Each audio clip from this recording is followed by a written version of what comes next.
Now he was also saying to them, Jesus was saying to his disciples, verse 1, there was a rich man who had a manager, and this manager was reported to him as squandering his possessions. And he called them and said to him, what is this I hear about you? Give an accounting of your management, for you are no longer to be my manager. The manager said to himself, what shall I do? Since my master is taking the management away from me, I'm not strong enough to dig, and I'm too ashamed to beg. I know what I'll do, so that when I am removed from the management, people will welcome me into their home. He had a strategy, a plan. And he summoned each one of his master's debtors. And he began to say to the first, how much do you owe my master? And he said, 100 measures of oil. And he said to him, quickly, go take your bill and sit down and quickly write 50. I'm going to save you half of it. Then he said to another, and how much do you owe? And he said, 100 measures of wheat. He said to him, take your bill and write 80. And the master praised the unrighteous manager because he had acted shrewdly. For the sons of this age are more shrewd in relation to their own kind than the sons of light. And he says in verse 9, this is a big key verse here.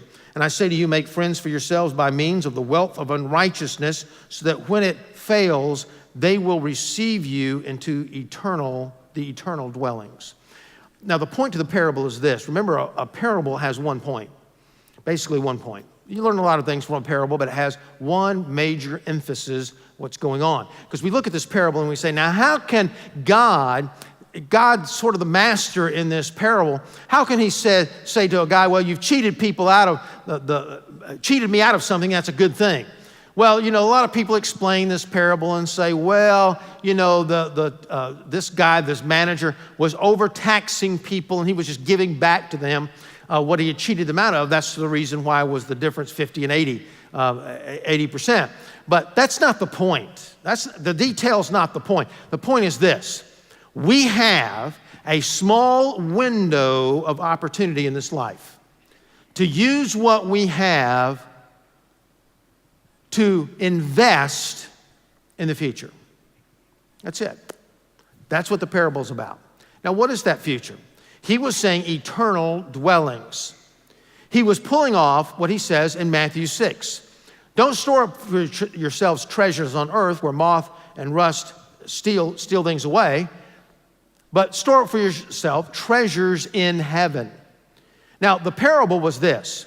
You and I must use the money that we have, the wealth that we have. It's called unrighteous here, and because it's not eternal, it's just something that's going to go away. He says, you use that in order to invest in eternity. You can't take it with you, so send it on up ahead. And we have this small window of opportunity to do that. How do you do that? Well, you invest in people who are going there. You invest in people that are going to heaven.